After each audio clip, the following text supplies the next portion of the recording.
ทักทายสบายดีพี่น้องตอนค่ำๆของมื้อวันพุธเนาะมื้อนี้ก็ได้ก็บ่ได้เข้ามาสวนแม่บ้านเขาก็ดนเติบได้พี่น้องเอ้ยมาอยู่สวนก็แต่ว่าบ่ได้เข้ามาเจาะเบิ่งสวนเพิ่นบักเพชรบักเขือลาวพี่น้องเอ้ยเพิ่นปลูกใส่กระถอกกระโทใส่ตีนรถใส่ซอปูนนี่ก็ได้กินยอดนี่ได้พี่น้องสุกเต็มต้นเลยบักเพชรก็ได้กระปลูกมันนี่ก็ดีเป็นอีกอย่างพี่น้องเอ้ยเพราะว่ามันบ่มีปลวกเจาะแมงไม้เจาะแล้วก็พุ่นเฮาก็ใส่ง่ายเนาะเฮาก็บ่ได้เอาอันนั้นเฮาก็บ่ได้พุ่นมันก็บ่ออกจากเบ้านะพี่น้องพุ่นมันก็บ่จืดมันจะอยู่ในเบ้าเลยนี่เขามารีวิว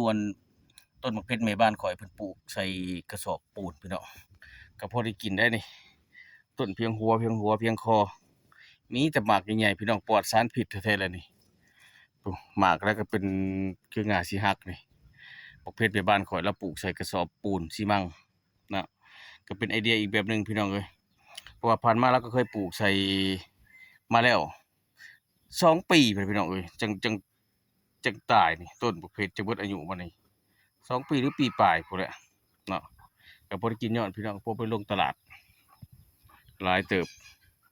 มะเพชรก็พอได้เก็บกินเก็บให้พี่ให้น้องยายกันกินนํพี่น้องเอ้ยหลายมะเพชรพอได้กิน